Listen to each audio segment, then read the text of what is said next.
banjir bandang Sumatera. Bahlil janji sikat seluruh tambang ilegal. Yakin. Ya, kasih spill dulu. Ini Pak Bahlil nih. Nah, Katanya mau nyikat tambang sindikat ilegal. tambang ilegal. Oke, kita komen. Ya, harusnya seperti itu. Harusnya ya. Itu kan memang harus dibersihkan. Jangan sampai ada deal-dealan di belakang Nah, kamera itu. kan. Ini on cam mau Iya, katanya begitu mau off cam aja. Iya. Jangan sampai Udah jadi lagi nanti. Kedua dari Zulhas.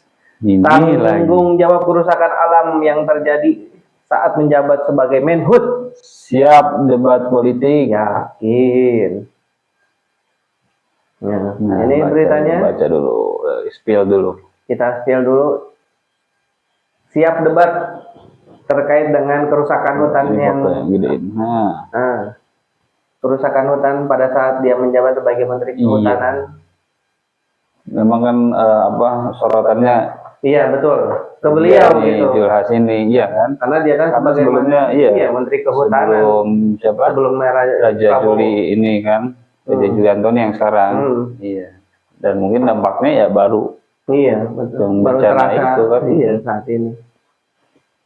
Ya, ditunggulah debat publiknya nih. Iya, mudah-mudahan sih terrealisasi ya, jangan sampai ngomong doang pengen debat publik giliran udah diundang ada yang alasan gitu kan. Alasan lagi sakit, lagi menengok keluarga di Singapura ya. Iya, jangan kebanyakan alasan. Komen. Apa lagi? Berita ketiga. Prabowo setuju usulan Golkar. Kepala daerah tidak perlu dipilih rakyat, dipilih perwakilan partai di DPRD saja. Waduh, kacau. Kumaha eta? Ya seharusnya kan ini negeri demokrasi ya. Iya, bebas memilih, bebas berekspresi. Ini malah mau dibilang apa tadi, tidak perlu dipilih oleh rakyat. Aduh, ini sama saja pembungkaman demokrasi. Baru aja kemarin statementnya yang titipan-titipan itu kan jadi normalisasi gitu. Jangan-jangan pasti arahnya ke situ. Jangan-jangan, nah iya jangan sampai lah. Janganlah. Kita ini menginginkan pemimpin-pemimpin yang benar-benar berintegritas, menjalankan janji-janjinya tuh sesuai dengan apa yang dia katakan gitu. Amanah, rajin, dan jujur. Jujur itu yang harus menjadi pondasi menjadi pemimpin di Indonesia, di negeri ini. Kalau itu hilang, ya mau dibawa kemana? Ya ujung-ujungnya banyak koruptor. Kita semua sebagai anak muda, generasi muda, harus kritis lah gitu. Ya, terhadap kebijakan-kebijakan yang tidak sesuai, menyeleweng. Apalagi yang sudah berjanji. Bilangnya mau berapa untuk merealisasikan gitu kan, ternyata tidak gitu kan. Nah itu kita tidak inginkan. Jangan sampai terjadi juga ya. Ayo dong, komen. Rekaman ini nih ada vlogger. Ya dia kerjaannya keliling Indonesia, keliling Nusantara. Iya. Pakai mobil yang modifan dia gitu kan, camper van. Yang dimodif ya. Nah kebetulan dia lagi berkunjung nih ke Timor Leste. Ya karena dari NTT, kalau ini nggak jauh dari Timor Leste gitu. Nah di Timor Leste ada keunikan di sana, ternyata pajak itu lebih murah dan sama rata. Mau mobilnya mahal, motornya murah, itu sama semuanya. Nah, tidak seperti di Konoha. Nah, jelas spill dulu. Nah, ini beritanya. Di Indonesia itu untuk yang motor-motor mewah itu 300%. Ya, di sini berapa persen? Jadi di sini motor dari cc kecil sampai cc besar pajaknya sama $1. Serius? Sama semua. Mau Moge, mau di Rubicon, sama pajaknya. Ke negeri itu makan gratis. Ya makan gratis. Udah berapa lama? 10 tahun gitu. 10 tahunan. 10 tahunan. Satu hari satu kali. Gratis sampai 6 SD. Iya. Wow. Kami menyetir mobil menjelajahi Nusa Tenggara Timur dan masuk ke negara Timor Leste via jalur darat. Kemudian kami singgah ke SD yang ada di negeri ini. Kita para orang-orang muda dapat tunjangan kesehatan semua gratis sampai ke Malaysia. Gratis, terus orang tua di umur 60 tahun dapat tunjangan. Oke, ini pertanyaan yang dititipkan dari teman-teman di Instagram buat teman-teman di Timor Leste. Kok kalian bisa gratis di kesehatannya dan gratis di pendidikannya? Berarti ada banyak orang tuanya teman-teman yang berobatnya sampai ke luar negeri dan gratis. Banyak, iya banyak. Banyak. Ada di Indonesia juga. Biasanya Indonesia, Malaysia, Singapura ya. Sampai Singapura Malaysia. gratis. Kesehatan mau rujuk ke Malaysia, mau ke Indonesia. Gratis. Kami sungguh kaget dengan negara ini karena pajak mobilnya hanya $10 per tahun, tapi bisa memberikan begitu banyak fasilitas untuk warganya. Bagaimana menurut kalian? Coba tulis komentar ya. Nah, ini ada video dari seorang vlogger yang keliling Indonesia pakai camper van. Kebetulan dia masuk ke Timor Leste. Jalur darat tadi kata dia. Betul. Dan dia tercengang gitu dengan keadaan di sana. Iya. Terutama ya pajaknya itu tadi. Betul. Ya, terkait dengan pajak mobil itu 10% ya? Enggak, tadi $10 per tahun. Itu mobilnya mahal, kendaraannya mahal, murah, sama rata semuanya. Dan di sana dari kelas 1 SD sampai kelas 6 SD mendapat makanan gratis. Dan lansia 60 tahun juga ada tunjangan tuh. Tunjangan ini untuk juga kesehatan juga. Kesehatan dan dibiayai sampai ke luar negeri. Luar negeri juga berobat. Nah, kapan nih di Konoha nih? Dan MBG kabarnya sudah 10 tahun berjalan udah duluan nih. Kita kan baru. Timor Leste itu negara yang memisahkan diri dari Indonesia, guys. Gila nggak? Coba komen. Harus memisahkan diri. Iya. Amuba. Iya. Membelah diri itu. Iya. Ternyata dia dengan berdikari di kakinya sendiri, dia malah mengembangkan potensi negaranya. Maka dari itu kan sebenarnya banyak juga yang ingin. Tetapi di sisi lain juga kita sangat berberat hati lah ketika waktu itu ingin memisahkan diri dari kehilangan satu pulau lah gitu. Iya betul. Timor Leste. Nah, jangan sampai di daerah-daerah lain juga merasakan hal yang sama gitu, karena kewajiban negara itu harus bisa mensejahterakan dari Sabang sampai Merauke. Begitu. Iya. Betul. Komen dong, komen. Oh, ini dari Pak Purbaya. Pur nih, Menko kita yang baru. Diminta berhenti kritik pejabat oleh Hasan Nasbi. Purbaya beri balasan menohok. Nah, kita lihat alasannya apa sih Pak Purbaya? Ya, gaya komunikasi Bapak lagi-lagi dikritik begitu. Katanya bisa melemahkan pemerintahan, Pak. Nah, itu gimana? Indeksnya udah. Gambar saya tunjukin ya. Iya, itu. Saya gambar.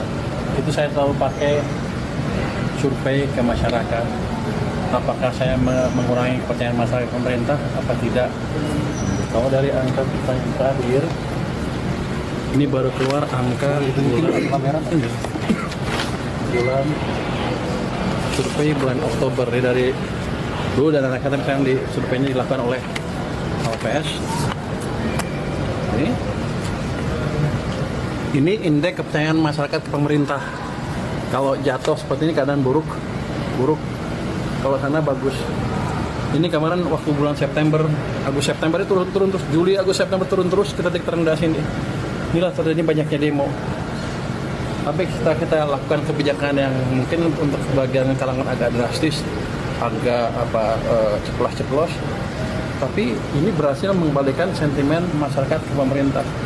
Justru ini levelnya sekarang udah level sama dengan ini. Jadi sudah stabil lagi.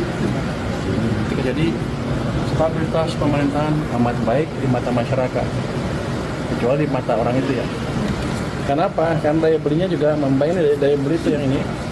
Ini kita konsumen ya, turun. Karena ekonomi buruk, ketika ekonomi bagus, ini ke sana naik lagi.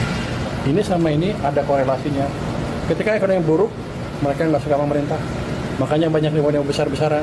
Tapi ketika mulai balik, mereka juga senang ke pemerintah. Jadi sepertinya saya cowboy, tapi yang saya lakukan adalah mengembalikan kepercayaan masyarakat ke pemerintah. Itu juga atas pemerintah. Kita siapa dulu tuh, ada yang halo, selamat siang Ibu Minarti. Wah, terima kasih sudah follow kita. Alhamdulillah, terima kasih Bu. Tadi juga ada yang komen. Tadi ada yang komen nih. Nah, siapa nih? Kolong Langit. Kolong Langit. Cianjur juga sebentar lagi. Hutan Gunung Gede Pangrango akan dijadikan geotermal. Waduh. Memang sih sempat dengar saya juga sih itu. Betul beritanya. Isu apalagi di daerah mana tuh yang mau bangun Eger tuh, daerah Puncak kalau Puncak ya kalau nggak salah. Itu kan sempat didatangi KDM juga tuh. Konon katanya mau bikin jembatan terpanjang se-Asia. Ya. Masya Allah. Ya, tapi dengan cara yang itu merusak lingkungan, merusak alam. Nah, ini kan salah satu penyebab ya. Bukan alam yang memberikan kita bencana, sebenarnya kita sendiri yang alam pun bisa bicara tersebut. Iya, bisa bicara ketika mereka yang dirusak sendiri kan. Iya, betul. Misalnya kalau kata kita yang lagi dirusak kan ngamuk kita ini gitu. Coba kalau kita tempat tinggal kita dirusak, kita gimana nggak ngamuk? Pastilah. Iya. Sama yang rusaknya itulah tentunya. Hukum alam. Ya, nanti juga korban-korbannya mungkin ya bukan kita menjudge gitu kan. Iya, betul. Mungkin mereka yang berulah tadi. Iya. Cuma kasihannya yang tidak nggak punya dosa gitu. Nggak punya dosa, jadi korban juga. Ya semoga ada solusi lah. Mungkin kalau Jawa Barat ya, KDM ya. Iya. Bisa kasih solusi. Termasuk tuh yang di Puncak itu, dulu tempat wisata kan udah dibongkar tuh. Iya. Dan sekarang alhamdulillah katanya sudah dinormalisasi lagi ya, ditanami pohon. Kalau sejak deras ini katanya daerah sana aman sih. Aman ya. Gitu. Dulu kan sempat banjir kan? Iya, dulu banjir tuh. Karena nggak ada resapan air. Iya. Itu dia di waktu tempat wisata itu. Iya, karena fungsi si pohon tersebut ya bagus juga untuk mengikat batu-batuan tanah yang ada di dalam supaya lebih kuat kan. Supaya lebih kuat. Coba kalau selain menyerap air yang banyak gitu. Oke, itu dari Pak Purbaya. Nah, tadi apa tuh Pak Purbaya tuh? Komentari menyentil ya, orang yang nyinyir. Ya ternyata Pak Purbaya sendiri mengembalikan sentimen positif buat pejabat publik gitu. Iya, terhadap negara gitu kan, termasuk terhadap negara. Karena dia sendiri mengeluarkan kebijakan-kebijakan yang pro kepada rakyat. Alhasil ya rakyat juga seneng lah dengan kebijakan yang dikeluarkan oleh Pak Purbaya. Gitu. Makanya yang suka nyinyir biarin aja lah, anggap aja anjing ngomong berlalu gitu kan. Ini kan menurut dia. Iya, menurut dia. Menurut rakyat. Orang sudah pintar mah. Iya, rakyat juga sekarang pinter lah. Iyalah, nggak bisa dibohongin. 93% listrik nyala. Itu masih balul. Di perang presidennya. Ini ada dari bekas menteri. Bahasanya bekas.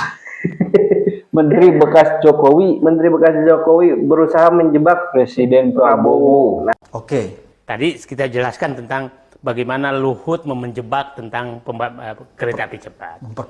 Perpanjang. Yang kita menarik ini jebakan-jebakan Bahlil ini hampir tiap hari. Apa itu terjadi? Jadi gini, Bahlil sekarang, dulu kan Bahlil bersama Pak Luhut sudah berhasil tanda kutip membagi-bagi tambang dengan bungkus hilirisasi. Masuklah tambang Cina semua macam-macam dan hampir habis. Sekarang ada lagi yang lebih menarik. Apa itu modus? Dia membungkus hilirisasi dengan pembangunan pabrik baterai mobil di Indonesia. Dan lucunya itu melibatkan perusahaan Cina yang dulu Korea kan. Ya. LG. Mundur. Kemudian dengan Antam Aneka Tambang.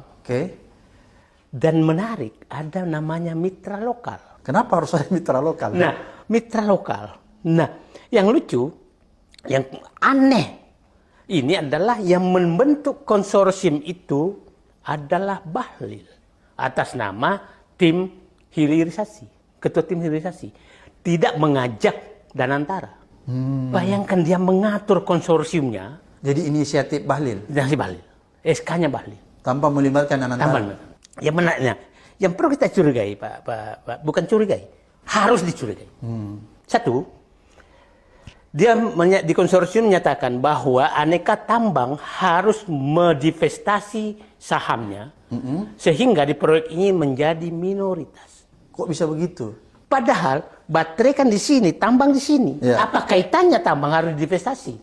Harusnya ini mengendalikan hulu, ya biarkan di sini, jangan paksakan dong. Oke, itu yang pertama.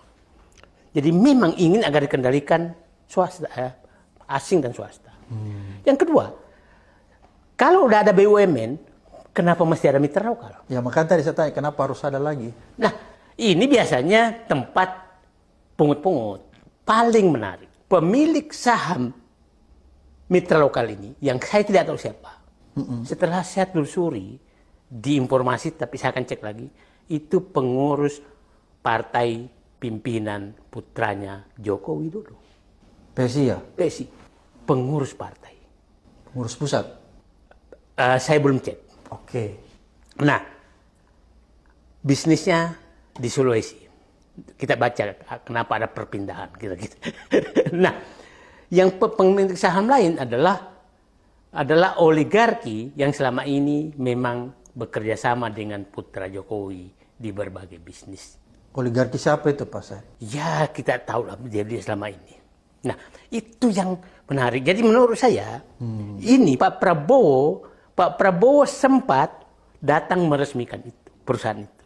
Tapi Pak Prabowo harus dapat informasi bahwa ide ini adalah jebakan kepada Pak Prabowo agar BUMN tidak lagi mengendalikan nikel, agar dikendalikan dengan swasta, dengan dibungkus hilirisasi pembangunan baterai. Dan nanti yang menikmati untung adalah mitra lokal. Mitra lokal lainnya yang dimainkan ya? Dimainkan. Pemiliknya. Nah, akhirnya saya menyatakan bahwa tidak salah kita bahwa Pak Prabowo, menteri-menteri yang ditunjuk oleh Jokowi, bekas Jokowi memang masih melaksanakan misi Solo oligarki Parcok. Itu yang harus diwaspadai? Harus diwaspadai. Oleh karena itu kalau menurut Pak Said, Pak Prabowo harus paham betul ini ya? Ya tidak ada jalan lain saya bilang, kalau supaya Bapak bisa tiru nyenyak di istana, kemudian di Kertanegara, di Hambalang, kalau sekarang masih bersama kucingnya, maka buang semua pengkhianat-pengkhianat di sekitar Bapak. Mantap, ini daging isinya. Daging isinya. Ya tadi Pak Said di dalam sesi wawancara dengan Pak Abraham Samad. Beliau mengatakan bahwa lucu soalnya ini menteri-menterinya yang itulah bekas Jokowi katanya ya kan.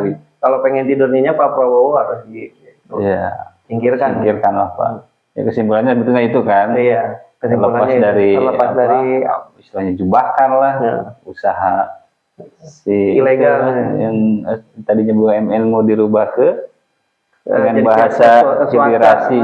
Betul, dikuasai oleh swasta. Iya. Saya kira sih cermat sebetulnya ya. Betul. Ya, kita juga nggak tahu ya, mungkin kedepannya ada reshuffle lagi atau. Ya mudah-mudahan sih kedepannya ada perubahan. Iya betul.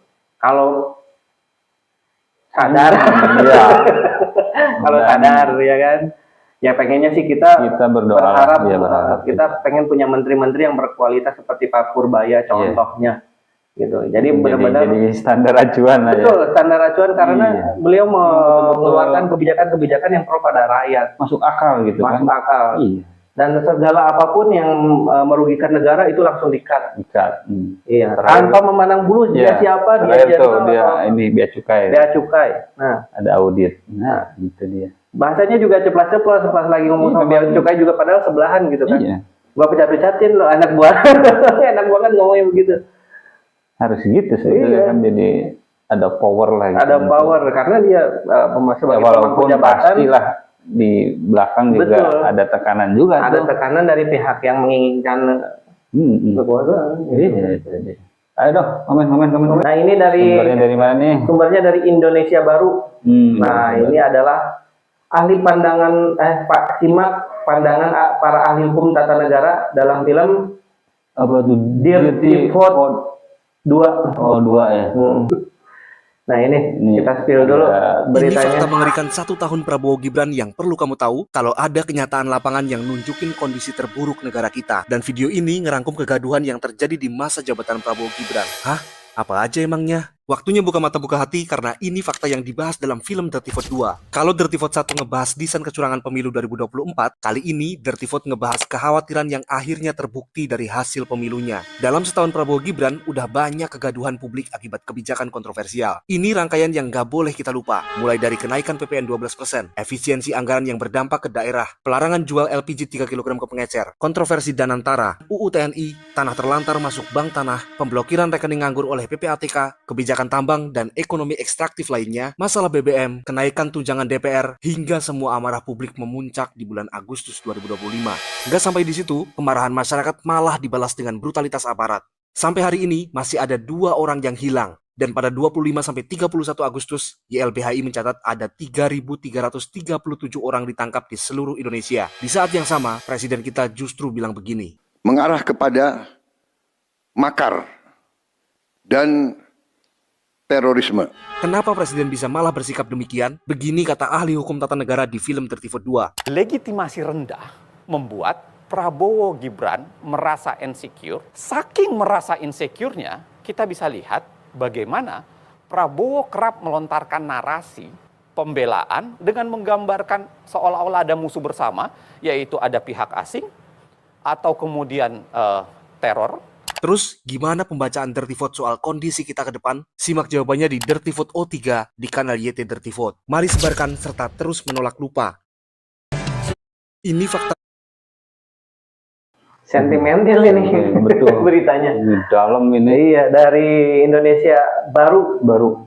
Jadi ada kecurangan dalam pemilu. Itu berawal dari kecurangan pemilu, terus kebijakan-kebijakan yang dikeluarkan oleh pemerintah yang kontroversial setelah 1 tahun pemerintahan kita sekarang. Iya, ini direkap dalam satu video, yaitu dalam video film Dirty Vote. Nah, ini udah yang kedua. Nah, mungkin bagi yang mau nonton filmnya langsung aja ke channelnya di Indonesia Baru. Mudah-mudahan itu bisa membuka wawasan kita terhadap apa yang terjadi di Indonesia. Dan juga kita sebagai masyarakat jadi bisa menilai terhadap apa yang terjadi dengan kinerja pemerintahan gitu. Nah gitu. Oke, mungkin itu aja kali ya. Sehubungan dengan kita ada wawancara berikutnya. Oke. Jadwalnya jam 1-an sih. Iya, jam 1-an. Sekarang udah jam 1 ya? Iya, nggak apa-apa, mereka sabar kok nunggu. Bentar lagi. Oke, terima kasih yang sudah bergabung. Yang baru bergabung juga mohon maaf. Ya. Kita insya Allah sih kalau ini rutin dari setengah 1 atau jam 12 ya. Jam 12. Sampai jam 1 lah. Iya. Live di TikTok. TikTok. Nah, kita mau ada wawancara lagi? Ya. Nanti juga di YouTube. Kita ada upload juga. Ya, terkait rekapan dari hasil pembahasan kita hari ini. Dan juga di Instakilo dan Pacebook. Ya. Teko Teras Komedi. Yang ada follow gambar tekonya. Mana sih ini follow di sini ya? Follow. Di follow ini. Kalau dipindahin ya. Di situ. Oke, terima kasih semuanya yang sudah hadir, yang sudah bergabung. Semoga kalian sehat-sehat juga. Sudah komen, terima kasih. Semoga apa yang kalian lihat ini menjadi wawasan juga bagi kalian terhadap apa yang terjadi di negeri ini. Kalau ada yang tidak suka ya nggak apa-apa, di skip aja. Iya, dislike kalau suka klik like dan follow juga itu tadi. Follow juga nih. Sudah follow tadi ya. Follow di sini. Oke, terima kasih semuanya. Wabillahi taufiq wal hidayah. Assalamualaikum warahmatullahi wabarakatuh.